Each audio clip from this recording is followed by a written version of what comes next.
오늘 소설 이야기를 계속합니다. 소설의 지향과 부침이라는 말을 걸고 지향에 관해서 두 가지 이야기, 부침에 관해서 두 가지 이야기를 합니다. 소설의 지향은 소설이 다루는 남녀관계, 부자관계를 말하고, 부침에서는 동아시아 소설과 유럽 소설과 아프리카 소설에 대해서 말하겠습니다. 소설의 지향, 일부 타처 소설과 일처 다부 소설이라고 하는 게 첫 번째 이야기거리입니다. 소설은 남녀 관계를 가장 중요한 이야기거리로 삼습니다. 남녀 관계를 다루지 않은 소설은 극히 드물고 별반 인기가 없습니다. 그런데 한 남자와 한 여자가 만나서 잘 살았다, 상생의 관계가 시작해서 이어졌다, 이래가지고는 소설다운 내용이 없습니다. 남녀 관계가 얽혀서 대결이 있고 상극이 있고 상생이 있고 엎치락뒤치락 하면서 사건이 좀 복잡하게 전개돼야 합니다. 그래야 소설다운 재미가 있고 독자를 끌어들이고 좋은 작품을 썼다는 평가를 얻습니다. 남녀 관계가 얽히는 것은 한 남자와 여러 여자의 관계일 수도 있고, 한 여자와 여러 남자의 관계일 수 있습니다. 물론 여러 남자와 여러 여자의 관계일 수도 있는데, 그런 소설은 나중에 나타납니다. 중세에서 근대로 이행기 동안에는 한 남자와 여러 여성의 관계를 가지는 일부 타처 소설이나 한 여자와 여러 남자가 관계를 가지는 일처 다부 소설이 나타났으며, 하나는 동아시아에서, 하나는 유럽에서 그런 소설이 아주 인기를 끌고 많이 나타났습니다.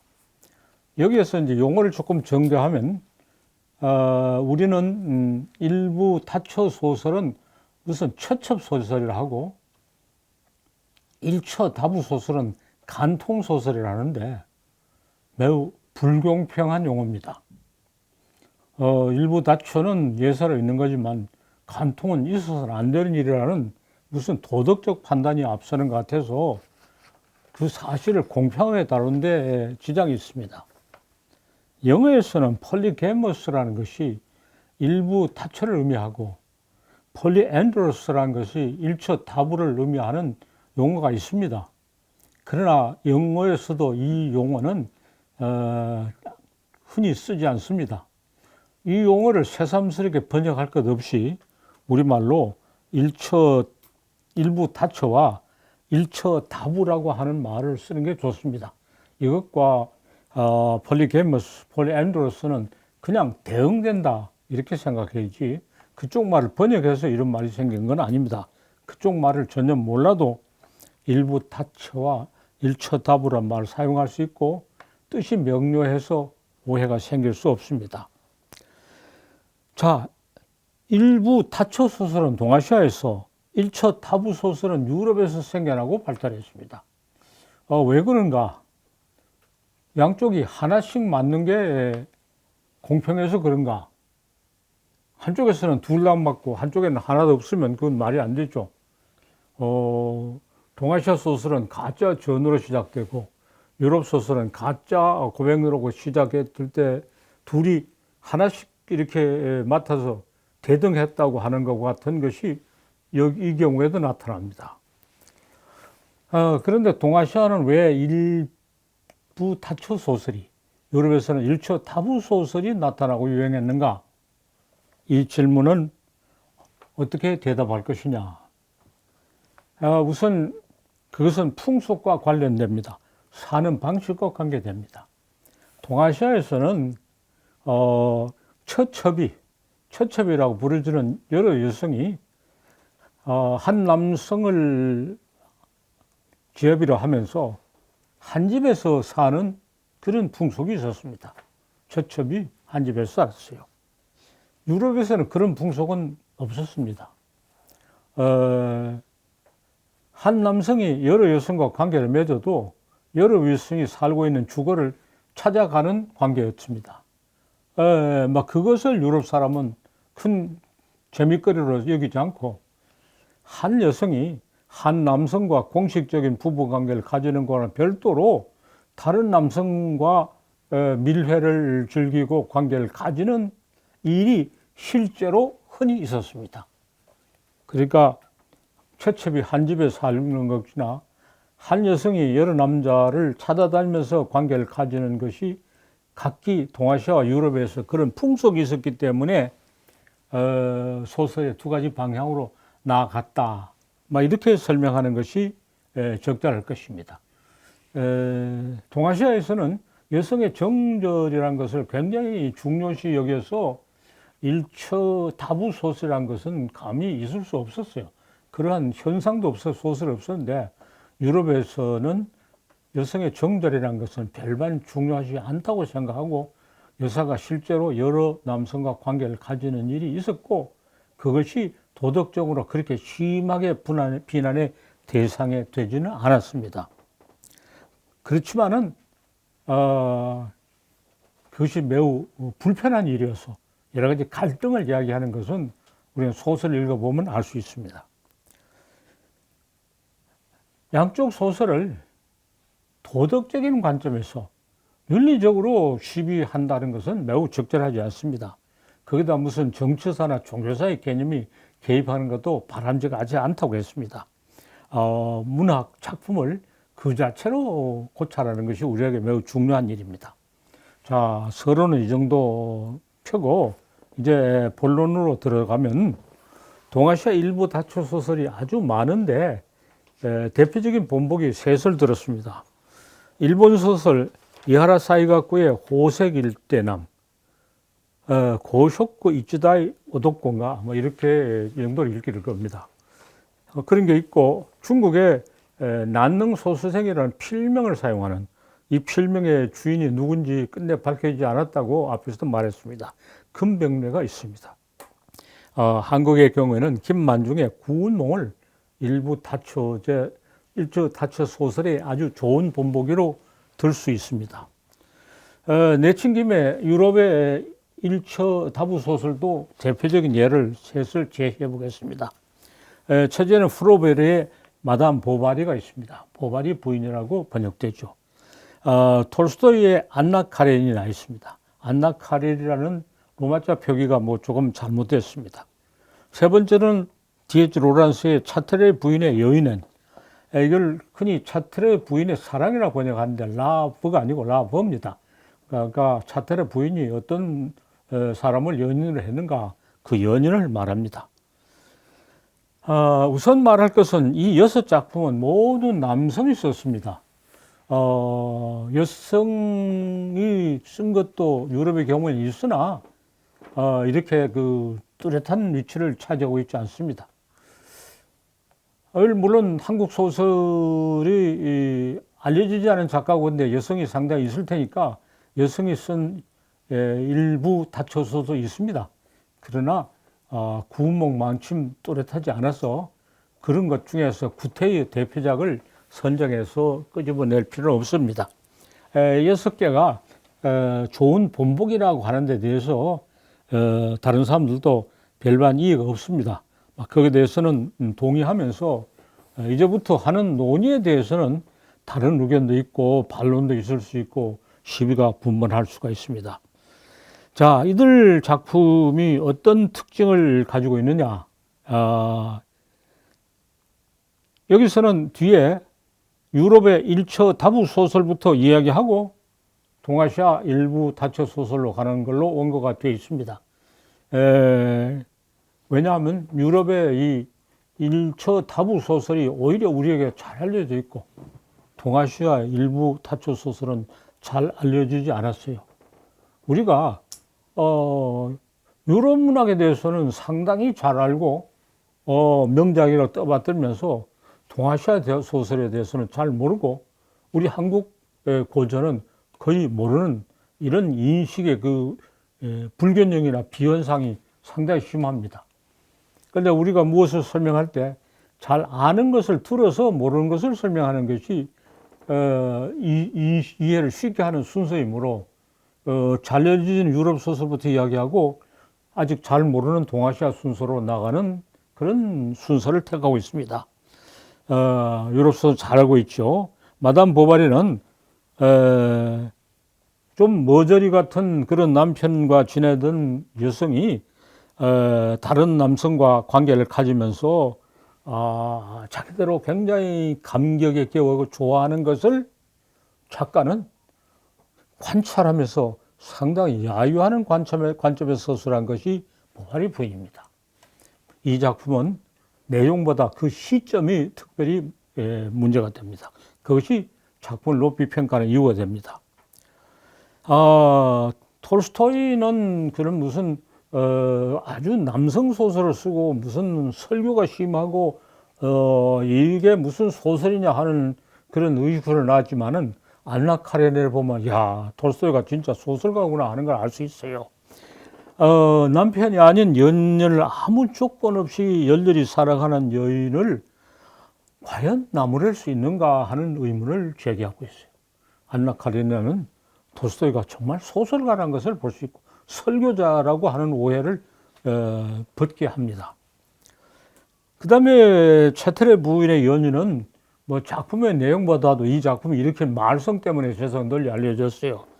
여중에 남편에서 기대하지 못하는 성적 쾌락을 다른 남자와 만나서 쾌락을 누리는 것을 아주 적나라하게 묘사하고 그걸 통해서 그것을 아주 마땅하다고 함으로 인해서 새삼스레 큰 말썽이 일어났습니다.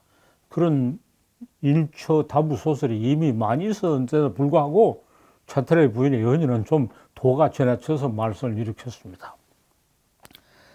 자, 이런 유럽 소설 세 편에 대해서 뭐 길게 말하면 촌스럽다고 했습니다. 왜? 너무 잘하니까. 잘하는 걸 길게 이야기하면 안 돼요. 무슨 강의를 할 때 선생은 자기는 알고 학생은 모르는 걸 이야기해야 되는데 자기도 다 알고 학생도 아는 걸 길게 이야기하면 우습고 자기는 모르고 학생은 잘 아는 걸 이야기하면 더 우스워요. 내가 좀 더 이야기를 하다면 나는 모르고 듣는 사람은 아는 이야기를 할 염려가 있어요. 그건 그럼 적고 이것을 기지의 사실로 해서 동아시아 일처다부 소설이라는 미지의 사실을 하나씩 풀어나가 봅시다. 이하라 사이가쿠의 호색 일대남이라는 작품은 우선 읽는데 문제가 있어요. 우리말 번역에 있는데 순엉터리입니다. 아주 엉터리로 번역했어요. 영역은 어떤가 보니까 영역도 엉터리요. 그런데 일본어 원문은 참 읽기가 만만찮아요. 왜? 현대어가 아니고 옛날 말일 뿐 아니라 고도의 기교를 부리고 있어요. 이 작품의 그 가치는 일본 사람이 대단히 여기는 거는 그 내용보다도 그 문체와 기교, 무슨 감각적 묘사, 또 남녀 관계 묘사가 아니라 정치, 계절 이것도 묘사하고 있어요. 그러나 작품의 내용을 까놓고 보면 어떠냐. 한 남성이 여러 여성과 무수히 관계를 가지는데 여성은 일회용 소모품에 지나지 않습니다. 그러다가 언제는 어떤 여성과 결혼을 했다고 해놓고도 결혼한 여성을 곧 버리고 다른 여성 찾아 나갔습니다. 예. 여성은 남성의 즐거움을 위해 소용되는 일회용 소모품이다. 이런 소리를 하고 있습니다. 철저한 남성 위주의 남성 소설이죠. 물론 애독자가 다 남자였어요. 중국의 금백매는 잘 알다시피 서문경이라는 호색하니 세 여성을 관계를 가면서 희생시킨 엽기적인 내용이라고 하겠지만은 세 여성 가운데 주인공이라 할 수 있는 여주인공이라 할 수 있는 방금년이 자기 나름대로 생애를 개척하고자 한 이야기고 서문경이 죽은 후에도 방금년 이야기가 한창 계속됩니다. 그래서 남성 소설이면서 여성 소설의 성격도 가지고 있다고 말할 수 있어요. 예. 구운몽은 참 잘 알려진 소설 같은데 모두 건성으로 읽고 또 부적절한 그 해설과 설명에 그냥 넘어가고 있어요. 이게 무슨 공사상을 말하는 사상소설이라든가 뭐 남녀 일부 다체 사회의 어떤 모순을 이야기했다든가 그 연구한다는 사람이 그냥 작품을 잘 읽어보지도 않고 또 더 심하게 하면 읽을 능력도 없으면서 헛소리를 하는 게 세상에 유행하고 있습니다. 작품을 잘 읽어보면 그렇지 않습니다. 남녀 관계가 일부 다처의 관계이지만은 남녀의 결론이 언제나 여성 중심으로 여성 주도로 전개된다는 것을 발견할 수 있습니다. 내가 자주 인용해서 조금 아는 사람은 그 이야기 또 하느냐 할지 몰라도 아직 모르는 사람이 많고 지금 여기서 매우 중요하므로 또 말합시다. 여성은 2층 다락에 있고 남성은 밑으로 지나가고 있었어요. 근데 둘이 눈이 맞아서 결론을 하게 되는 장면이 금병매와 구운몽에 똑같이 나타납니다. 그런데 금병매의 경우는 밑으로 지나가던 서문경이 2층에 있는 방금년을 보고 어떤 노파를 매개로 해서 통신을 하면서 자기 사람으로 만들게 됩니다. 구운몽은 정반대입니다. 2층 다락에 있는 진채봉이라는 처녀가 아래에 지나가고 있는 양소유를 보고 매혹되어서 자기 유모를 시켜서 이렇게 소통을 하는 것이 볼 수 있습니다. 여성이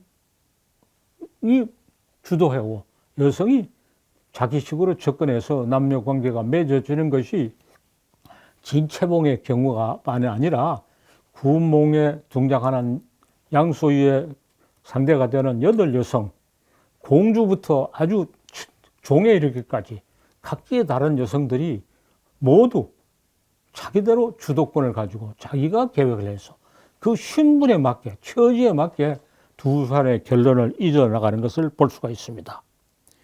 자, 구운몽은 겉을 봐서는 알 수 없는 이런 내막을 가지고 있기 때문에 그렇게 애독되었어요.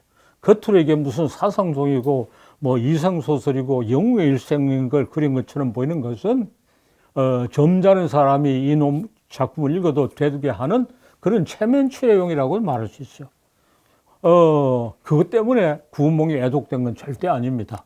이런 남녀관계 실상 때문에 애독됐는데 구운몽에 맺어진 남녀관계는 독자가 읽으면서 남성 독자는 자기가 양소유와 자기를 동일시하면서 8여성과 관계를 가진 것을 상상하면서 간접적인 체험을 하면서 이 소설을 재미있게 읽고, 여성은 8여성과 자기를 차례대로 동일시하면서 그 남성과의 결혼의 8개의 서로 상이한 인생을 간접적으로 경험할 수 있습니다. 자, 누가 이 소설을 더 재미있게 읽느냐? 판정하려면 남녀 양성을 겸비한 사람이 있어야 되는데 남녀 양성을 겸비한 사람이 없어서 공평한 판결을 내릴 수가 없습니다. 그러나 우리가 객관적으로 더 평가할 것은 8여성이 각기 자기 신분과 처지와 맞게 남성과 관계를 주도적으로 이끌어 나간 이야기를 모아놓은 것이다. 이 점이 구운몽이 특별히 우리가 평가하고 주목해야 될 내용이다. 8여성이 각기 다른 남성과, 이 여성은 이 남성과, 이 여성은 이 여성과 각기 다른 남성과 관계를 맺었다고 해는 그게 그런 소설이구나 쉽게 알 건데, 그 남성이 같은 사람이어서 사람을 헷갈리게 합니다. 이런 여성이 각기 다른 남성과 관계를 맺었다고 하면 소설이 8개로 갈라집니다. 아무런 은결이 없어요. 통일성이 없어요. 그리고 또 서로 비교할 수가 없어요. 왜냐하면 여성의 처지가 다르고 남성도 다르면 이 결혼과 저 결혼을 비교할 수 없어요. 남자는 양소유 한 사람으로 만들어 놓고 8여성이 결론을 하기니까 작품이 하나로 통일되고 은결성을 가지고 8개의 경우를 모두 비교하게 합니다. 이 점이 구운몽이 실제로 아주 탁월한 점입니다. 탁월한 점이에요. 그게 뭐 일부 다체 소설이기 때문에 여성의 인권을 뭐 유린했다든가 하는 것은 매우 적절하지 않은 윤리적 설명입니다. 아까 시작할 때 이런 소설을 이야기할 때 윤리적인 판단을 앞세운 것은 매우 치졸하다고 했는데 그거 매우 치졸한 겁니다. 구몬은 아주 거창한 사상소설 같은 그런 겉껍데기를 씌워놓고 실제로 이런 소설을 합니다. 유럽의 이 위에선 세솔은 남성 소설이면서 여성 소설인 방향으로 나갑니다. 그러나 더 보면은 안나 카레니나는 좀 더 여성적 소설적 성격이 더 강하지만은 차테레 부인의 연인은 그 여성의 그런 자유로운 성관계를 옹호하는 것 같지만은 그것은 남성 관점에서 그리고 있습니다. 일반적으로 남성은 그 남녀 관계의 색정적인 내용을 선호하고 여성은 남녀의 정신적 이끌림을 더 선호한다 하는 것이 공통적인 견해입니다. 구몽에 있어서는 색정적 관계는 거의 생략되어 있고 정신적 이끌림이 존중되고 있는 것이 호색 일대남에서 정신적 이끌림은 전혀 없고 오직 색정적 관계만 가지고 있는 것과 정반대가 됩니다. 동아시아의 일부 다처 소설과 유럽의 일처 다부 소설은 여러 가지 면에서 대조적인 성격을 가지고 있고 그 많은 토론할 문제를 제기할 뿐만 아니라 동아시아의 일부 다처 소설들끼리도 유럽의 일처 다부들 소설끼리도 지향점이 다르고 내용이 달라서 굉장히 토론거리가 많습니다. 이런 이야기한 이것들이 소설의 내용을 다채롭게 하고 풍부하게 하고 소설을 연구하는 사람이 논문거리를 그냥 자꾸 만들어내는 겁니다. 그래서 소설은 당대의 독자를 즐겁게 하고 요즘 그거 연구해서 먹고 사는 사람의 밥거리를 자꾸 보태주는 이런 물건이라고 생각합니다.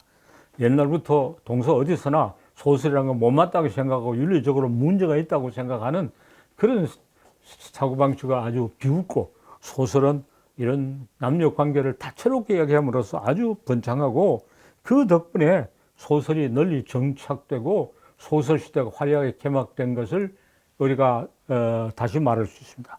그리고 소설은 남녀 관계를 적극적으로 다룸으로 해서 여성의 독자를 끌어들이고 여성의 애독하는 데 힘이 없어 소설이 자라나고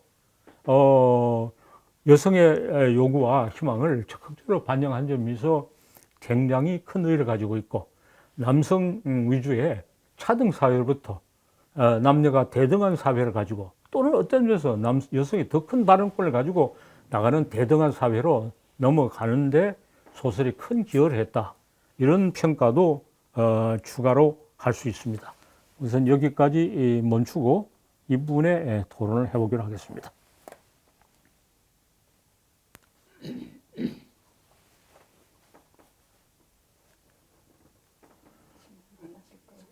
우리 지금까지는 저 차타레의 부인 안나 카레니나의 부활이 아까 선생님이 얘기하셨지만은 간통 문제, 남녀 관계 문제 이런 쪽에서만 주로 얘기를 해요. 그렇죠. 그 무슨 뭐 말썽 위주로 뭐 그거 무슨 삼류 잡지나 신문 까심용으로만 관전을 가졌지 그 이상 진지한 관심을 가지지 않은 게 보통인데 작품을 연구하는 사람들이 거기에 말려들면 안 되죠. 차타레 부인 사랑은 뭐 차테레 부인 사랑은 그런 남녀 관계는 옛날부터 있었는데 묘사가 너무 적극적이고 해서 문제가 된 거예요. 성경의 장면을 막 길게 생생하게 묘사했어요. 그것 때문에 문제가 돼요. 그것은 그 차테레 부인 사랑이 상당한 정도의 남성 소설이라는 증거입니다. 왜? 남성 독자를 위한 소설이에요. 그거 여성 독자한테 팔리지 않아요. 근데 제가 보기엔 작년 이 소설을 읽었거든요. 소설을 읽었는데 그렇게 요즘 관점에서 보면 그렇게 심각하게 색정적인 소설은 아닌 거. 예, 그 당시로서는 굉장했고 또 영국 사회가 어떠냐 하면은 영국 사회와 영국과 불란서의 차이가 있어요.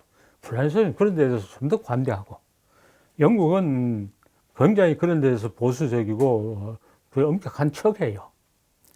그건 좀 더 파고 들어가면 영국은 좀 뒤떨어지고 촌스러운 사회이기 때문에 그런 표면적으로 엄격한 걸 내세워서 새삼스레 그 폼을 잡으려고 하는 그런 역현상이 영국에는 있었어요.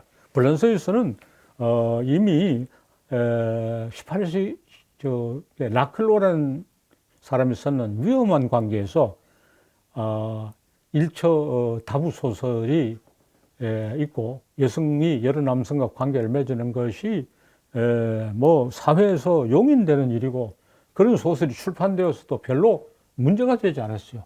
그러니까 두 가지 이유죠. 하나는 그 장면을 너무 적나라하게 묘사했던 거하고 영국 사회의 그 어떤 촌스러움, 막 유럽의 기준으로 보면 촌스러움이요. 새삼스레 점잖은 차는 거. 그것 때문에 문제가 더 됐어요. 불란서 같으면 물론 보바리 부인도 또 문제가 됐죠. 보바리 됐는데 더 심하지 않고. 그러나 언제나 또 이런 그 소설은 법적으로 문제가 되고 또 뭐 재판도 받고 하는 것이 인기를 얻는 한 비결로 삼았어요. 그게 소설에 대한 얼마나 많은 선전을 해주고 그것 때문에 많이 팔리고 그런 걸 또 작가들이 노렸어요. 선생님 질문 드리겠습니다. 질문해도 될까요? 여기 동아시아 소설로 든 세 편하고요. 유럽의 소설로 든 세 편이 시기적으로 전체적으로 유럽 소설이 좀 뒤시기인 것 같고. 그거는 다음에 동아시아 소설, 유럽 소설이라는 데서 말해요. 네. 그리고 그래서 이게 시기적으로 그런 걸 어떻게 이렇게 고르신 이유가 있는지 그 묻고 싶었고요. 또 하나는 구운몽을 말씀하실 때 지금 약간 구조적인 이원성을 지금 말씀을 하셨어요. 주제의 이원성이라고 할까? 구조적인 이원성을 말씀하셨는데 이것은 나중에 판소리계 소설에서 나타나는 주제의 이원화, 뭐 양면성 이것과 상당히 연계되는 측면이 있는 것 같아요. 그 부분 좀 말씀해 주시면 좋겠고요. 시간이 되신다면 이 소설들에 대해서 굉장히 일반적으로 안 하는 분석을 통해서 그 소설을 잘 이해할 수 있게 그 시대와 맞게 이해할 수 있게 해주셨는데 그런데 이 소설을 우리가 판별을 할 때 아무래도 가치 판단을 하지 않습니까? 완성도 문제 이런 것들을 그런 부분에서 본다면 어떻게 보실 수 있는지. 예. 구운몽은 삼중 구조를 가졌다고 말할 수 있어요. 제일 껍데기는 성진이 꿈꾼 이야기죠. 꿈은 다 허망하고 모든 것은 공이다 하는 그게 제일 표면층입니다. 그걸로 소설을 더 쓰고 있어요. 두 번째 층에서는 양소유라고 하는 미천한 인물이 과거를 보아서 급제하고 여러 여성과의 관계를 가지고 입신양명하고 출장 입상해서 그런 하는 일종의 영웅의 일생입니다. 그게 중간층이고 그 아래층에 여덟 여성과 이런 관계를 맺는 게 제일 심층입니다. 그러니까 표층, 중간층, 심층, 3층이 있어요. 그래서 표층에서 이야기하는 거하고 중간층에서 이야기하는 거, 심층에서 이야기하는 이야기가 아주 달라요. 그래서 표층에서 이야기하는 것은 당대 사람들이 생각하는 어떤 이상적인 사고와 잘 합치하고 매우 보수적인 견해입니다. 그리고 이 심층에서 이야기하는 것은 정말 파격적이고 진보적인 견해죠. 이것은 판소리의 소설이 표면적으로는 윤리 도덕을 말하고 충효 뭐 열을 말하지만은 뒤로는 사람들 사이에 친절 관계가 새롭게 전개되는 걸 말하는 것과 매우 상통합니다. 표면적 주제 이면. 그러나 판소리의 소설의 경우에는 그것을 나는 양면성이라 봤지 이중구조라고 말하지 않았어요. 흥부정의 양면성이라는 논문을 쓸 때 흥부전에 이중구조를 해야 될 것이냐 하고 굉장히 생각하니 아니다. 양면성이 옳다. 근데 구몽은 삼중구조를 해놓고 그건 왜 양면성이라 하냐. 예, 구몽의 삼중구조는 작가가 의도하고 썼어. 다 계산하고 썼어요. 다 계산했어요. 구운몽은 이중구조로. 삼중구조죠. 예, 성전이라는 승려의 공사상하고 양소유라는 인물의 영웅의 일생하고 남녀관계하고 삼중구조예요. 그래서 이건 삼중구조입니다. 작자가 의도하고 썼어요. 다 계산하고 썼어요.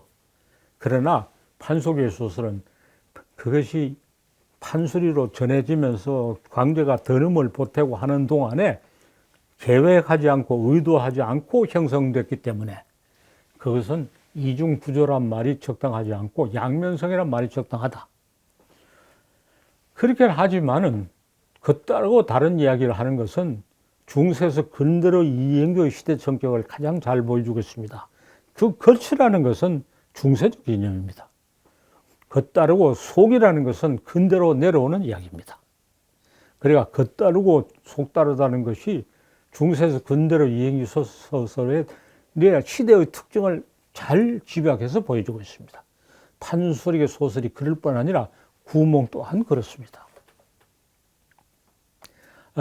이게 판소리 소설이 이렇고 구몽이 이렇다고 비교해서 논의하는 것은 참 논문으로 쓸만한데 아직 내가 쓰지 못했고, 옛날에는 각각살편이라고 거기까지 생각이 미치지 못했어요. 그래서 작품의 완성도라는 걸, 구몽은 삼중구조를 아주 잘 완성도 있게 했기 때문에 훌륭하지만 판소리의 소설 양면이 따로 노는 것 또한 훌륭합니다. 결과적으로 훌륭한 거죠. 결과적으로. 하나는 의도한 유기적인 구성이고 하나는 결과적으로 나타나는 유기적인 구성이 아닌 양면성이 판소리 소설의 의미를 더 크게 해줍니다. 그래서 우리가 의도한 것과 의도하지 않은 것, 유기적인 구성과 유기적 구성 아닌 것에 관한 일반 여론을 정립하는데 이것도 굉장히 좋은 사례가 됩니다. 우리는 흔히 유기적 구성과 완성도가 있는 작품이라야 훌륭하다고 하는 통념을 판소리 소설이 깹니다. 또 뭐 요즘 그 흔히 유행하는 소설 일반적인 용어를 보면 유기적 구성, 오가닉 스트럭처하고 사파적 구성, 에피소딕 스트럭처란 말을 합니다. 구몬 오가닉 스트럭처고 판소리 소설은 에피소딕 스트럭처예요. 이 얘기 하나하나가 독립되는 의미를 가지고 있고 각기 관계가 자기 드놈으로 개발하는 겁니다. 잠깐 좀 질문 하나 올리겠습니다. 동아시아 문명권 소설이 명확하게 1차 다부 소설인 건 맞죠. 스펙트럼을 넓게 잡으시고 보니까 이제 그렇지만 좀 파격적인 부분도 많지 않습니까? 가령 사시남정계 교시라든지 천수석의 이초해라든지 이런 인물을 보고 높게 평가해야 될 부분이 많지 않습니까? 네, 그래서 그런 부분을 어떻게 평가하시는지. 사시남정계도 이중구조요. 표면적으로는 사시가 옳고 교시가 나쁩니다. 생각이 분명하죠. 그러나 이면에서 보면 사시는 뭐랄까 그냥 관념적으로 굳어진 인간입니다. 사시는 살아있는 인간입니다. 그러니까 관념적으로 굳어가는 것과 생동하는 관계에서 사람의 생동하는 삶이 더 바람직하다는 이면의 주장을 사시남정계도 전하고 있어요. 교시는 온갖 도덕적 비난을 다 무릅쓰면서도 사람은 관념에 사로잡혀서 도덕적인 당위성에 의해서 그렇게 화석처럼 살 것은 아니다. 생동하게 자기 삶을 발견해야 되고 누려야 된다고 하는 반론을 결과적으로 제시하고 있습니다. 이것 또한 정확하게 계산된 결과입니다. 우리가 그냥 그 작품의 표면에 그냥 속아서 일방적으로 해석하고 있는 것은 뭘 모르는 거고, 또 김만중은 대상 사람이 그렇게 생각해서 자기의 이면적 의도를 간과하지 못할 사람은 모르도록, 그럼 몰라도 알 필요가 없는 사람을 잘 속이는 방법입니다. 알 필요가 없는 사람을 잘 속이는 방법이 판소리계 소설의 표면적 주제도 그런 거죠. 그러나 사시남정에서 너무나 교묘하게 돼 있고, 소설의 사회사 비교론에서 소설이란 무엇인가 하는 작품의 본보기로 사시남정계를 들면서 그 부분을 작품의 원문을 길어들여서 아주 예리하게 분석한 데가 있어요. 사시의 삶은 정말 그냥 화석화된 삶이죠. 개념에 사로잡혀 있는 삶이고, 그 유현수라는 주인공이, 남주인공이 그런 사시에게 애정을 느끼는 것이 일 수가 없는 거예요. 유현수란 인물이 사실을 버리고 교씨에게 혹한 것이 부당하냐 정당하냐, 예, 작품 속에는 두 말이 다 있어요. 사시의 그 위선이 아주 잘 그려져 있는 대목을 면밀하게 분석했어요. 그게 참 대단한 작품이라는 증거죠. 한 가지 더 질문이 있습니다. 아까 이초회 마찬가지죠. 이초회도 마찬가지죠. 거기에도 이제 그 천수석에도 그 부인 이름이 누구죠? 그하고 그 주인공의 아내는 사실만큼 그렇게 관념되어 있지 않지만 오직 현숙한 것 외에는 다르게 볼 거 없는 이고 그 초혜라는 인물은 정말 그 망난이죠. 무슨 짓을 하는 여성이지만 두 여성의 대조는 사시와 교씨의 대조와 비슷한 것을 보여주고 있어요. 더 큰 규모로. 그게 이제 소설의 양면성인 또는 이중구조며 중세에서 건드려 이행기 문학이 가진 두 얼굴이죠. 유보형. 궁금하죠. 여기 지금 가령 선생님께서 말씀 주신 것처럼 색정하고 정신적인 이끌림이 가장 핵심인 것 같습니다. 근데 아까 말씀 주신 것처럼 양성 구유자들이 저희들이 아니기 때문에 판별하기 어려운 게 그 부분이겠죠, 선생님. 근데 둘은 명백하게 또한 별이 관계고 사람의 어떤 평범한 어떤 일면적인 관계보다는 상당히 복합적인 어떤 모습의 반영이라고 생각하는데 남성 여성 모두에게 적용할 수 있는 것인지. 예, 그 조금 더 보충해서 설명하면 구문봉은 이제 국문본이 먼저냐 한문본이냐 계속 논란이 있고 국문본과 한문본의 비중이 국문본이 조금 우세하지만 한문본도 상당히 있어요. 그리고 반각본으로 인쇄돼서 한때 많이 팔린 거는 한문본입니다. 예, 남성 독자는 한문본 읽고 여성 독자는 국문을 읽었어요. 어머니 시름을 위로하기 위해서 썼다. 예, 여성 독자를 전제로 하고 쓴 겁니다. 그래서 한문본과 국문본 사이의 논쟁, 어느 것이 원본이냐 하는 영원한 논쟁은 남성이 더 재밌게 읽었냐, 여성이 더 재밌게 하는 논쟁의 연장입니다. 그 점도 국문은 아주 묘한 위치를 차지하고 있어요. 그래서 한문과 국문이라는 두 가지 언어를 사용했을 때 그것이 첨예하게 드러나는데 한 가지 언어만 사용한 나라의 소설에는 그게 그렇게 첨예하게 등장하지 않아요. 그래서 구문몽이 그 소설사에 아주 그냥 정중앙에 놓여있다. 종로 내거리에 놓여있다. 이렇게 말할 수 있어요. 그리고 구문몽이 이제 비교적 우리가 연대가 알려진 소설 중에 비교적 일찍 나왔다고 하는데 김만중이 아주 특별한 재능이 있어서 그런 소설을 썼겠느냐? 아닙니다. 구문몽 이전에 상당히 소설이 발달되어 있었어. 또 김만중이 국문소설도 상당히 애독해서 그런 역량을 길렀다고 보는 게 맞아요. 처음 나타난 소설이 그렇게 훌륭했다고는 말할 수 없어요. 구문몽에 대해서는 수많은 연구를 하고 있고 뭐 업적을 헤아리면 끝이 없지만은 내가 보기에 되게 헛소리야. 그리고 그 구문몽은 금강경에 공사성을 나타냈다는 걸로 합류하는데 구문과 금강경 무엇이 문제인가 하는 논문을 일찍 써서 공사성을 나타내는 건 가당찮은 일이라고 썼지만은 그때 여기까지 생각하지 못하고 그 정도 하고 말았어요. 자, 이제 보니까 뭐 연구거리가 쏟아져 나오는데 연구거리가 마치 벌집 쏟아져 나오는데 감당할 수가 없고 어디 한 군데 침략할 수 없어요. 막 쏟아져 나오니까. 지난 시간에 와넬 명리하고 이야기하면서 토지의 이야기 약간 곁들였거든요. 그래서 프랑스의 그 유명한 대하소설 티보가의 사람들과 선의의 사람들이 있는데 그 네 작품을 읽어가지고 그 대하소설의 비교론이라고 하는 원고를 써서 앞으로 세계문학 산책에서 이야기할 겁니다. 네 작품의 비교론을 200자 원고지를 가지고 한 70몇 분량으로 다루었는데 그거는 뭐 대하소설만한 책을 쓸 수도 있어요. 굉장한 일거리입니다. 그럼 뭐 그런 일거리가 여기저기 쏟아져 나오니까 감당을 못해요. 근데 대부분 사람들은 그 학문을 하고 논문을 써야 되는데 논문거리가 없어가지고 그냥 논문거리가 없어서 헤매거든요. 참으로 이상한 일이요. 그러니까 벌집을 건드리면 감당할 수 없이 쏟아지는데 벌집을 건드렸다고 말할까, 광선을 켜다가 노다지를 만났다고 할까. 그래서